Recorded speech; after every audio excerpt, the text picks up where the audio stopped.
estamos hablando del casi colapso del sistema sanitario, cuando no definitivamente colapsado en algunas regiones como el Gran Santo Domingo y Santiago. El ritmo de contagios no se detiene, cada día uno se entera de más personas que han estado contagiadas. Nosotros en nuestro equipo tenemos nuevos contagios también, y la verdad es que la situación comienza a generar mucha preocupación. La situación de las pruebas PCR continúa sin resolverse, es un tema, y lo he dicho en otras oportunidades, es un tema global. Los mismos reactivos, los mismos insumos que requiere República Dominicana, tanto en el laboratorio nacional como en los laboratorios privados que llevan a cabo las pruebas, se requieren en el mundo entero y todo el mundo está pidiéndolo y comprándolos, sobre todo Estados Unidos, que ha sido y se ha convertido en un voraz comprador de todos los materiales que tienen que ver con COVID, incluso preadquiriendo miles de millones de dólares en vacunas que no están listas todavía, ya Estados Unidos las está acaparando, y eso mismo sucede con los reactivos de pruebas PCR, con ventiladores, con todos los insumos que de alguna forma van a ayudar en el combate contra el COVID. Estados Unidos y otros países del mundo son grandes adquirientes y por tanto generan una distorsión real en el mercado, y eso ha afectado también la capacidad de la República Dominicana para adquirir reactivos para hacer la prueba PCR, y las pruebas PCR en este momento en el país son difíciles, hay que ponerse en listas de espera a veces de 5 o 6 días, más 5 o 6 días que le toma que le den una respuesta de esa prueba. Ya regularmente cuando usted se ha hecho la prueba y recibe el resultado, usted ha superado la enfermedad o está grave. Sí. Es una situación difícil, porque sin diagnósticos ante una población que no está orientada ni debidamente edificada sobre cómo proceder, entonces los contagios pueden ampliarse. Yo, por ejemplo, he dicho muchas veces, en mi caso personal, si por cualquier razón me tocara ser contagiado o contagiarme, yo veo los síntomas y yo me aíslo. Yo no necesito una prueba. Usted tiene fiebre, tiene tos seca, aíslese. Si se queda ahí, no es necesario. ¿Cómo? Si perdió el apetito. Por ejemplo, pierde el apetito, pierde el olfato, pierde la sensación del gusto. Bueno, usted ya debe saber que usted puede tener eso y aíslese. No ande en la calle esperando hasta que le confirmen que usted tiene eso.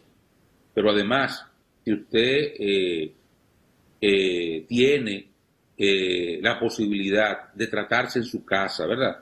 Si usted no tiene síntomas respiratorios, que es la situación que conlleva regularmente un internamiento y que puede provocar gravedades y hasta la muerte, bueno, pues manténgase en su casa, no vaya a ocupar una cama de hospital o de clínica que otros pueden necesitar.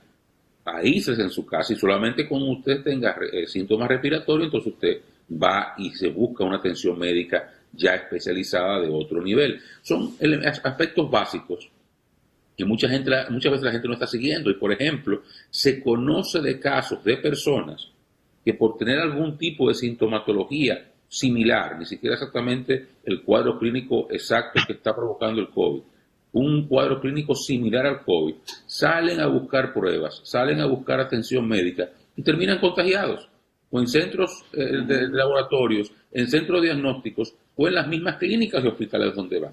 Porque en esos lugares existe mayor posibilidad de que usted sea contagiado, porque hay personas enfermas, sin duda. Entonces, hay casos que se han repetido, y conozco de varios testimonios de personas que se han mantenido aislados todo el tiempo, tienen unos pequeños síntomas de la gripe común, que también anda gripe común. La gripe común está presente todo el tiempo en nuestro país y está presente ahora mismo. Entonces, gente que tiene algún pequeño síntoma de gripe común acude a un lugar de un centro diagnóstico, un laboratorio o un centro de atención hospitalaria, y entonces se contagia. Son varios factores que la gente debe conocer. Eso que está pasando, por ejemplo, en el Laboratorio Nacional, que ustedes están viendo las imágenes en este momento, eso no debería estar sucediendo. No debería, esa aglomeración de personas. Eso es un centro de contagio. A mí me daría pavor pasar cerca de ese lugar en este momento.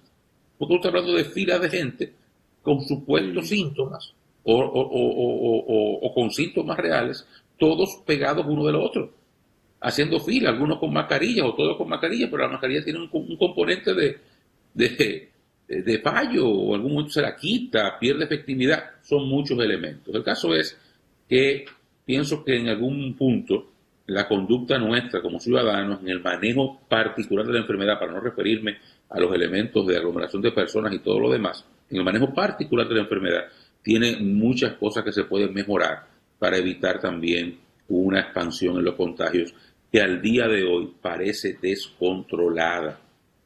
Ya superamos la cifra de 1.000 muertes, la cantidad de casos activos es de 28.000 y tantos. Cuando ustedes ven la curva, voy a ver si más adelante la pudiéramos mostrar, la curva de casos activos presenta unos picos que son realmente escalofriantes. ¿Qué es el caso preocupante? Casos activos. Es la meseta que tenemos que estabilizar. Y lo que logramos hacer a principios de junio y está totalmente olvidado. Ya lo que estamos manejando son picos de casos activos que están desbordando la capacidad del sistema sanitario, como decía, refería inicialmente. Y al día de hoy es el principal reto que tenemos como país.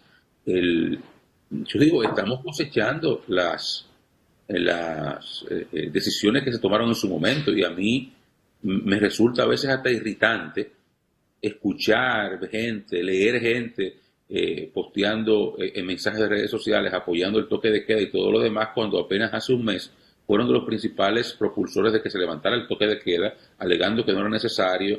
Gente que llegó a decir que esto era una estratagema del gobierno para meter miedo a la gente, para aprovechar el escenario político electoral. Y hoy, a producto de toda esa politiquería que entonces vivimos, es que estamos viviendo esta situación.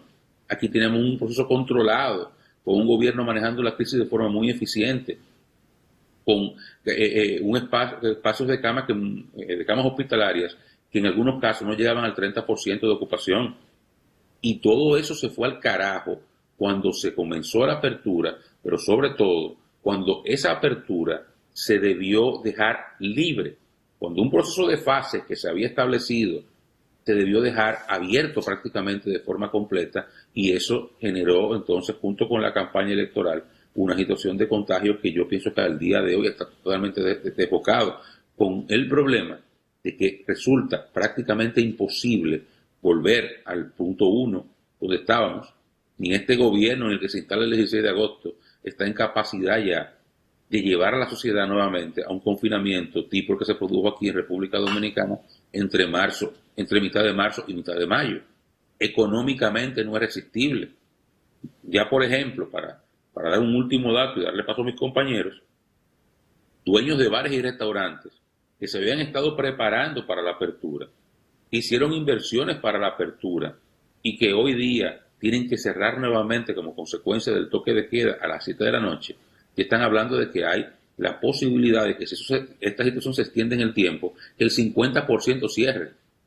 Yo he hablado de lo que ha sucedido en Buenos Aires, en Argentina, donde se ha establecido un confinamiento continuo, prácticamente desde marzo, donde la mitad, ese mismo porcentaje, el 50% de los restaurantes, bares y cafés han cerrado, quebrado. No es que han despedido el personal esperando que se reabra para volver, no. Es que cerraron, es que esos empleos se perdieron, esos comercios no vuelven a operar.